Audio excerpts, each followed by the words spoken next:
Hello, in today's video, we are going to talk about the rib x-ray. We'll go over the anatomy and positioning, just an overview.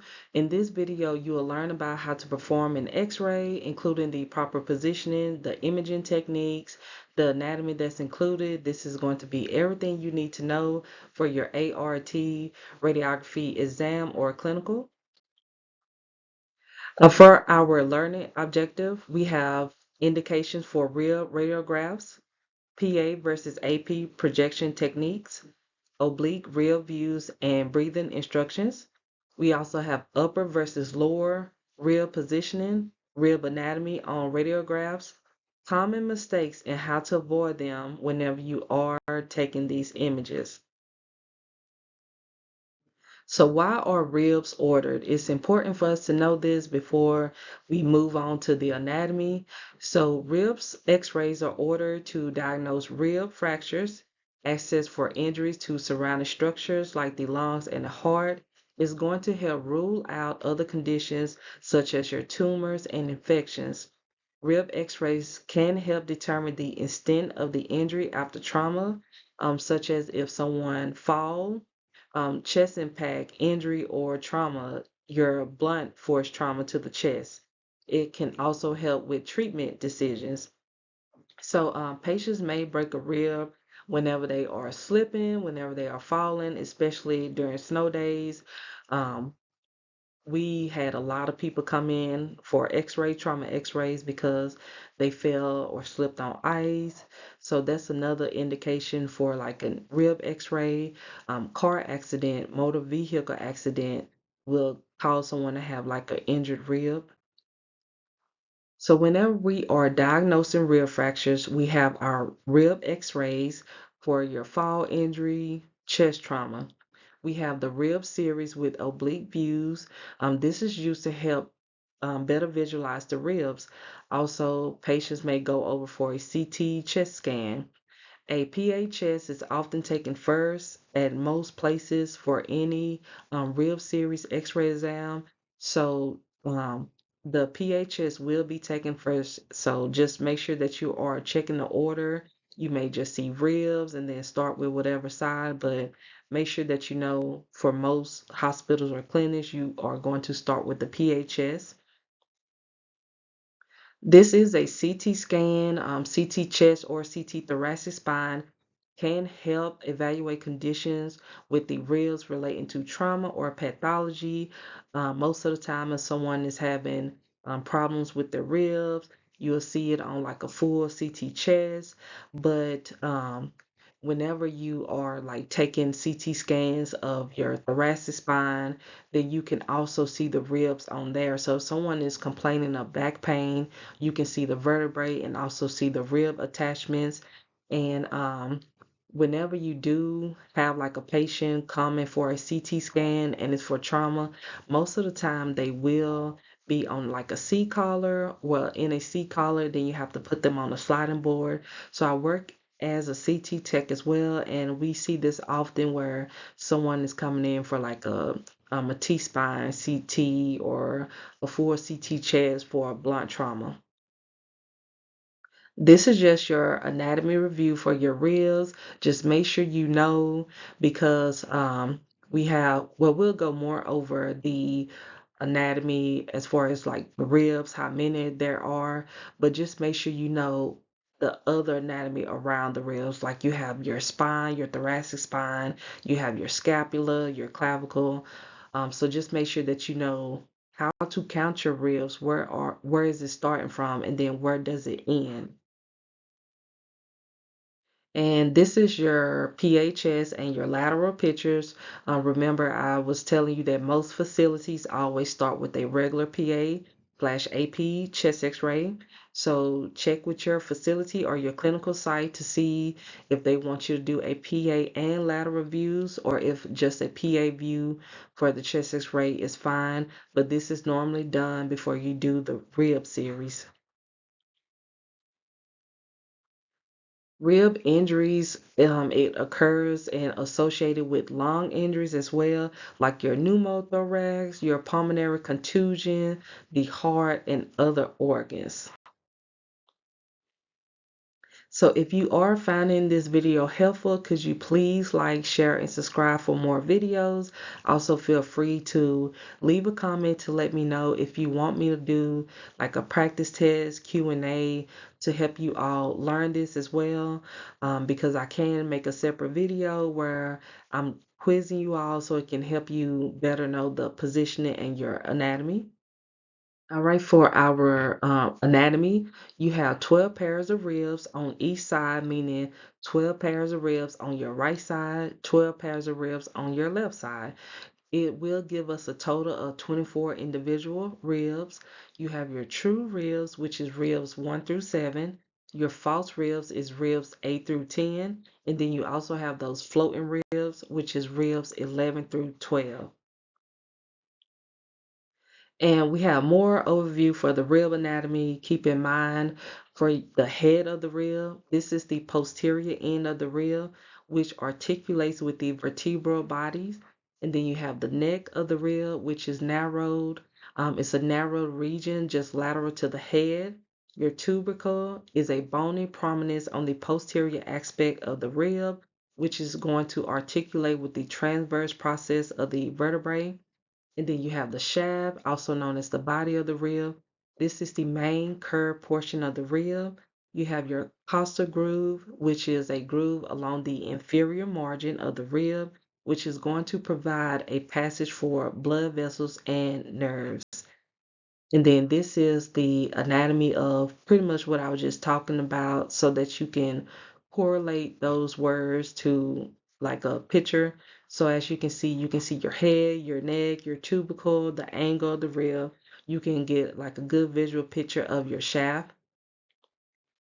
Now we have our AP ribs. You have your upper or above diaphragm.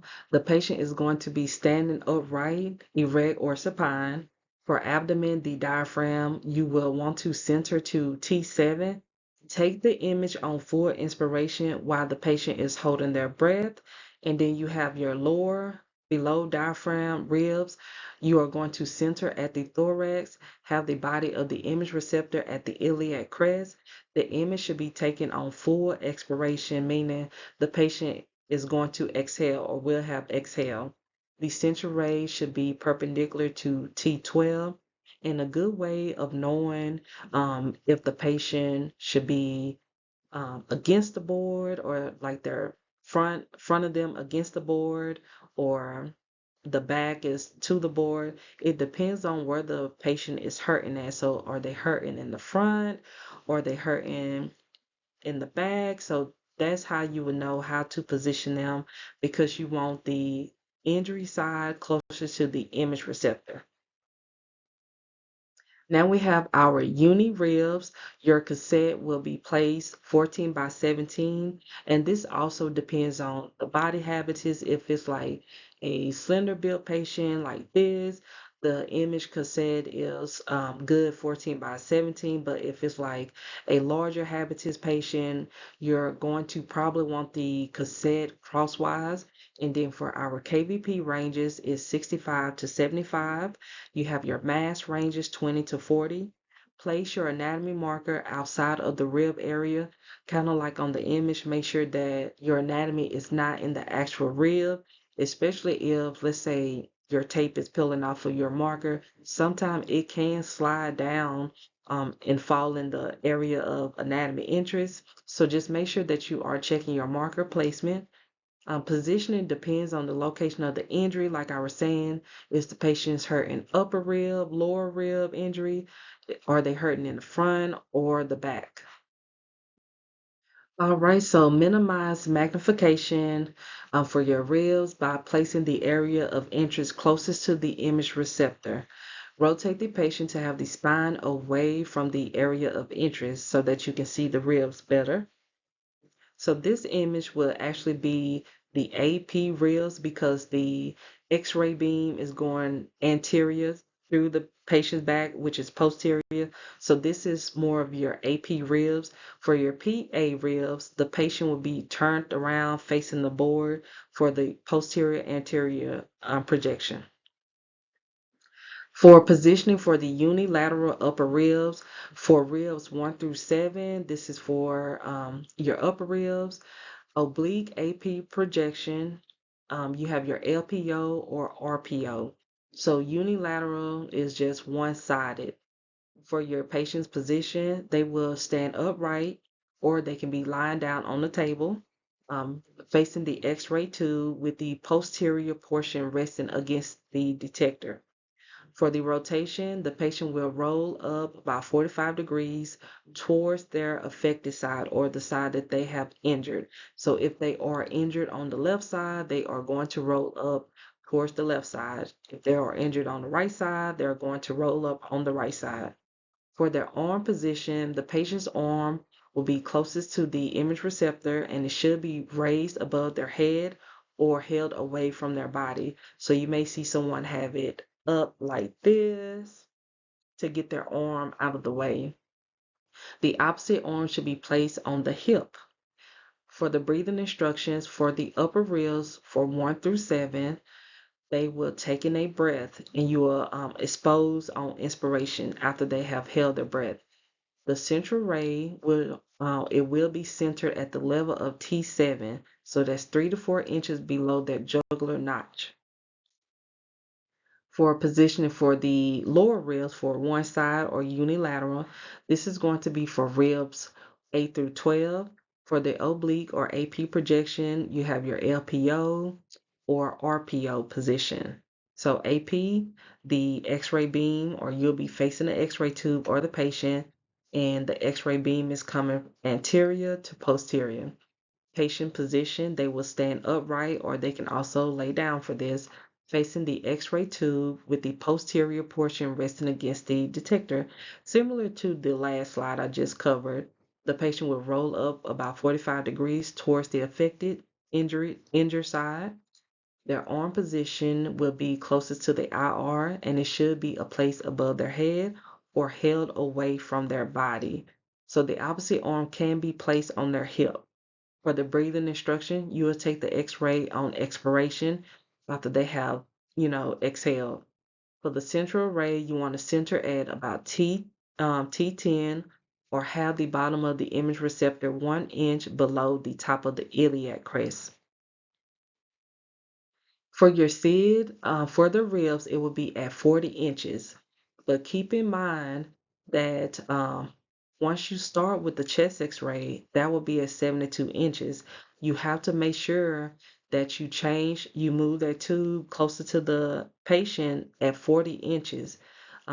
If you are using this video for competency purposes, you may get dinged or may even fail your comp if you do not move that tube to 40 inches for the ribs.